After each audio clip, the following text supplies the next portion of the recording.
kuwa gatandatu tariki ya 19 z'ukwezi kwa kane ku mwaka 2025 ariko umwaka uri kwirukanka wewe hako namwe muri kubona ukuntu iminsi iri kwirukanka twebwe turagarutse nabundi tugarukanye na gahunda yacu isanzwe yakura amafaranga muri betting twohereza ashwadiru ziba zizewe cyane kabisa ukaba watereka amafaranga yawe ukabasha gukorera amafaranga binyuze muri betting kandi subscribe niba uri mushyashya ariko kandi niba uri usanzwe uri umunyamuryango wacu warakanze subscribe uhita ubona video zacu buri uko tuzirekuye urumuntu w'umugabo cyane kabisa ndagenda kubwiye ngo Imana iguhe umugisha naho ubundi channel yo ni United Serie TV ariko kubwiye ko content ari kura amafaranga muri betting tugufasha kwinjira muri 5% bakora inyungu mu mikino y'amahirwe cyangwa se iki twita betting kabisa.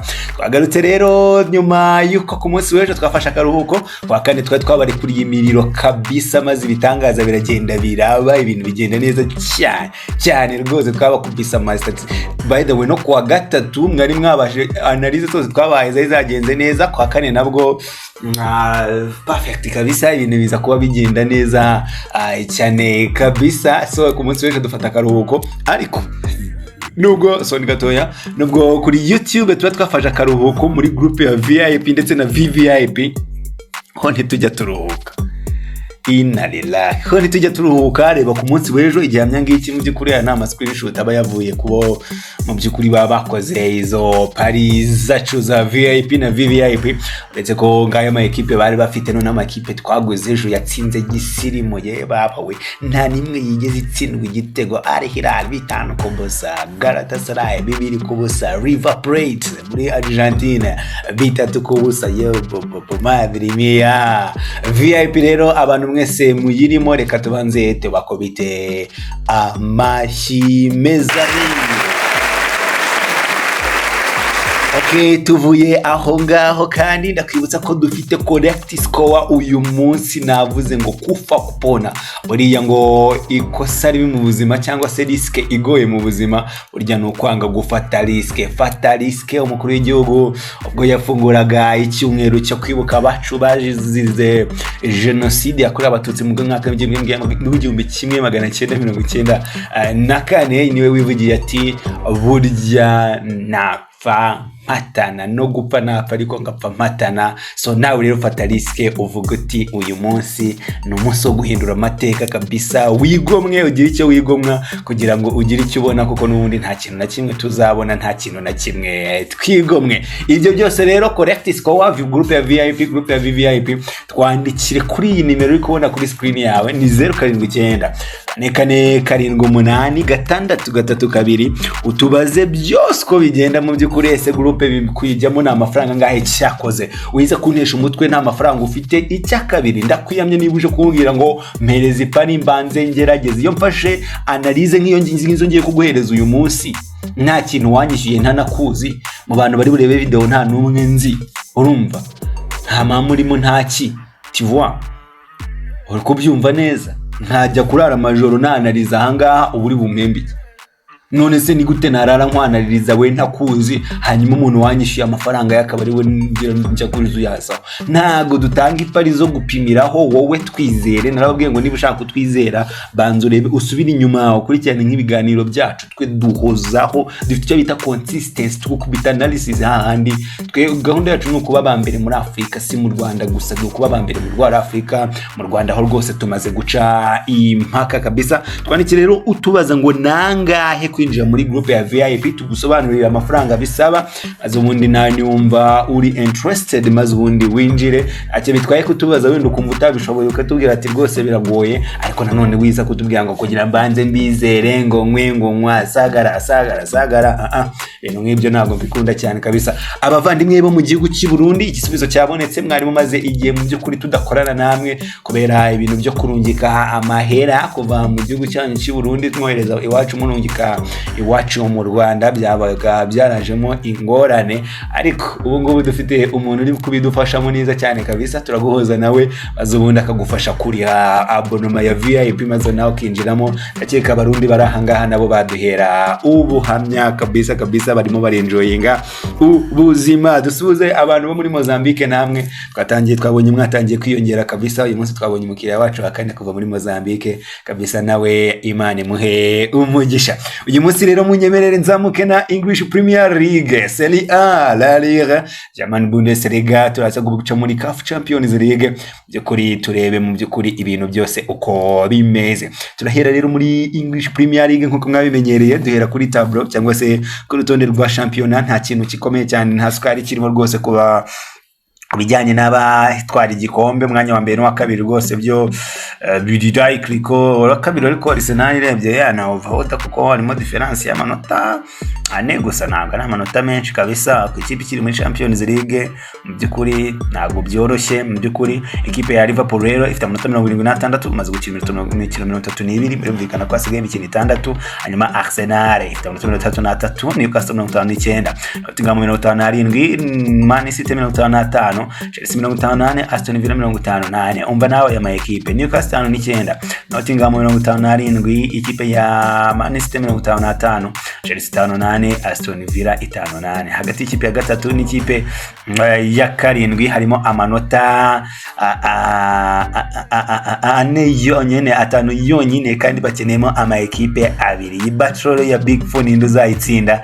Katoze kubihanga amaso kabisa muri iyi weekend. Ama ekipe yombi afite yose afite imikino iremereye cyane, cyakoze nk'iya gatatu iraza gukikubisha cyane n'iya karindwi. Urumva ko aho ngaho n'iki hari ziri wite ziri profitiramo, kuko byanga byakunda imwe iratakaza tu cyangwa zose zinganye. Hanyuma Bournemouth mwanya 8 Fulham 48, kandi Brighton 48, hanyuma Brentford 43, hanyuma Crystal Palace 43, Everton 38, Manchester United 38 ku mwanya 14, Tottenham 37 ku mwanya 15, Wolverhampton Wanderers 35 ku mwanya 16, West Ham 35 ku mwanya 17, atatu amanuka ni Ipswich Town 21, hanyuma ni Leicester City 18, ndetse na ekipe ya Southampton n'amanota 10 yo yabaze no kuba relegated, yamaze kuba imanuka rwose, byararangiye haciye ibyumweru bibiri imaze kuserebura ko iyisubiriye mu cyiciro cya kabiri. Hanyuma uretse ko mbona muri relegation naho nta rugamba rukirimo, kuko harimo difference y'amanota agera kuri 18. Aha naho karazimye kuko hasigaye amanota 18 yo gukinira. I'm not sure yuko kandi nk'iyi West Ham iribuze gukina n'ikipe ya Southampton, biri likely ko ishobora kongera nayo manota w'ubwo biri likely rwose ko iyi championnat nayo amakipe amanuka ni aya ngaya n'ubundi ni Ipswich, ni Leicester ndetse na Southampton zikisubirirayo uko zaje kabisa, kuko niko zazamukanye. Uyu munsi turahera kuri match iribuze guhuriza ikipe ya Nijo Samuel n'igice 12:30 Preto, ekipe ya Aston Villa na Newcastle United. Umukino uribuze kuba ubera iviro pake kabisa. Aston Villa have lost 5 over their last 6 Premier League games against Newcastle United. Batsindamo umukino umwe. Barakubwira ko Aston Villa yatsinzwe imikino 5 yose bakina n'ikipe ya Newcastle, aho batsinze bo umukino umwe bonyine mu mikino 6. Hanyuma lost 5 of their last 6. Yes. Hanyuma Newcastle United batsinze imikino 3 iheruka mu byukuri bakina na Aston Villa, mu byukuri kandi buri mukino batsindamo kugera ku bitego 3 kabisa. Aston Villa have won each of their first 4 Premier League matches conceding just 1 goal. Kuvango Aston Villa yatsinze imikino 4 iheruka yabo, mu byukuri binjizwa igitego kimwe cyonyine. Urumva ko ntago ibintu bizi kuba byoroshye kabisa, uretse ko Newcastle nayo imikino 5 iheruka muri Premier League yose yabashije kuba iyitsinda. Indi statistique tugiye kureba kuno mukino, ikipe ya Liverpool yonyine ifite mu byukuri amanota 35, atuma Arsenal 28, ndetse na Newcastle ifite amanota 27. Ayo niyo makipe amaze gusarura amanota menshi kabisa mu mikino bakiniye hanze. Bivuze ngo ikipe ya Newcastle yatsinze imikino igera ku 8 hanze kabisa ikibuga cyayo kabisa. Prediction yanjye kuri uyu mukino no kuza kugura both team to score kuba yes kabisa, cyangwa se nyine ko ama ekipe yose ari buze kuba yinjizanya, cyangwa se igurire n'ubundi ekipe ya Newcastle kuza gutsinda igitego. Monami twazamutse cyane ekipe ya West Ham United saa 10 zuzuye iraza kuba yakira ekipe ya Southampton kabisa the Saints. Barakubwira yuko West Ham have lost just one of their last 12 Premier League games against Southampton, win 8, draw 3. Ivango ikipe mu mikino 12 iheruka gukina n'ikipe ya Southampton, ndavuga ikipe ya West Ham yatsinze imikino 8 inganya imikino 3 itsindwamo umukino umwe, aho nabo bawutsinzwe mu mwaka 2021 kabisa ibitego 3-2. Umukino wa mbere wahuje ikipe ya Premier ya Southampton na West Ham muri Premier League kabisa ku kibuga cya West Ham United mu mwaka 1994 mu kwezi kwa gatanu, mashirangira ibitego 3-3. Kuva icyo gihe kandi mu byukuri umukino kuva icyo gihe mu byukuri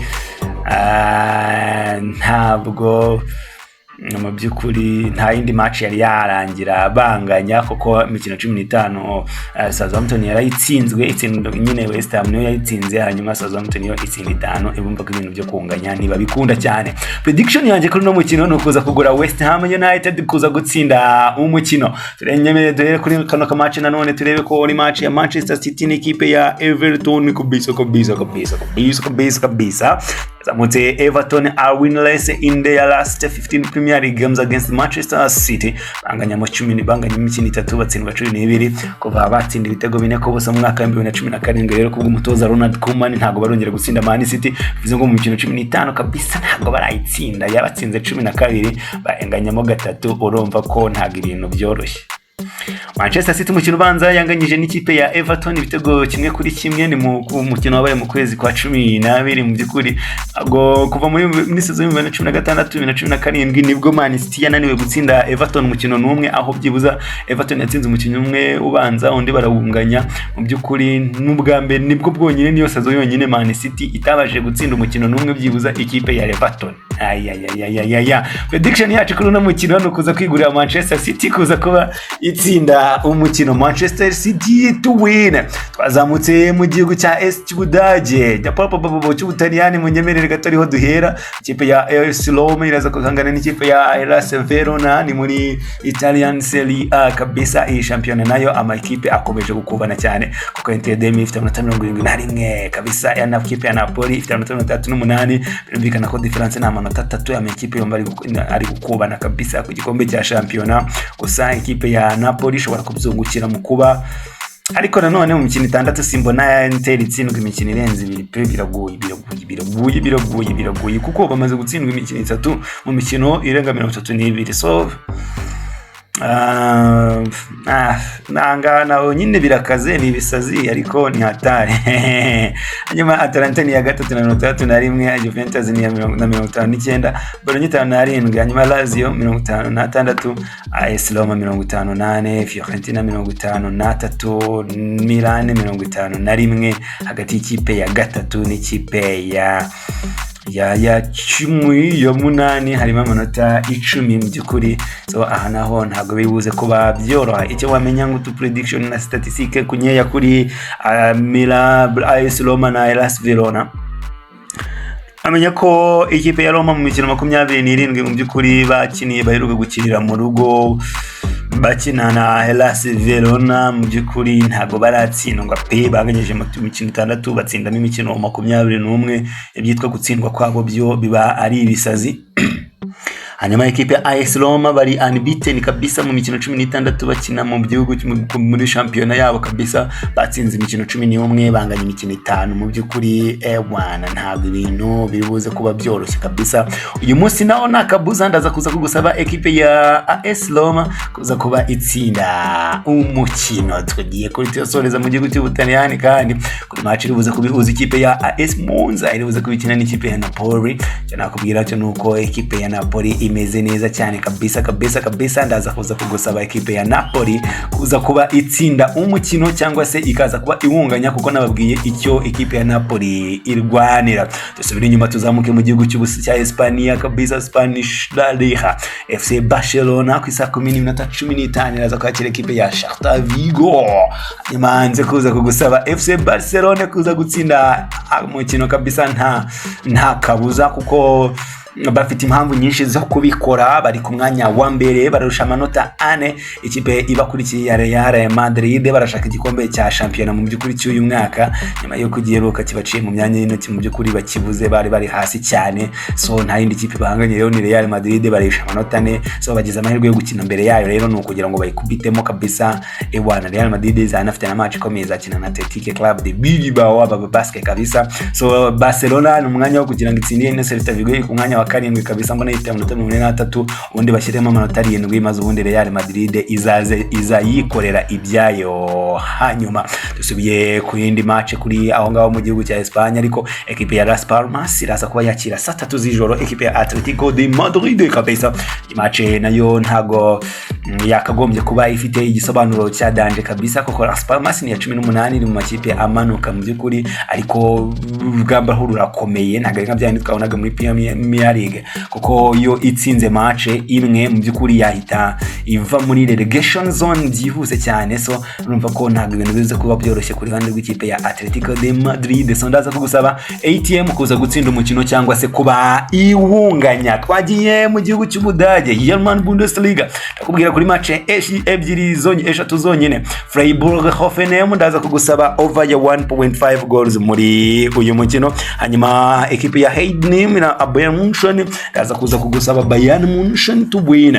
Leipzig Hostel Kiel kabisa, maze uninze kuza kugusaba ekipe ya Leipzig gutsinda umukino. Ni Bayern win, ni Leipzig win, ndetse na Freiburg double cyangwa se over ya 1.5 goals muri uyu mukino. Monami nyemera tuzamuke muri CAF Champions League. Ni imikino ibiri ya kimwe cya kabiri, ni imikino ikomeye cyane. Urumvikana ko hasigaye amakipe 4 yonyine. Aya makipe icyo wamenya ahuriyeho nuko aya makipe yose arayo ku mugabane, arayo mu kabisa, abiri mu gihugu cya Misiri, andi abiri mu gihugu cya Afrika y'Epfo, batomboranye gutyo nyine. Wana numva imikino ibanza yose igiye kubera mu gihugu cya Afrika y'Epfo, aho ikipe ya Mamelodi Sundowns saa 9 zuzuye iraza ko yakiriye Al Ahly abashampiyo kabisa mu myaka 2 yikurikiranye ishize.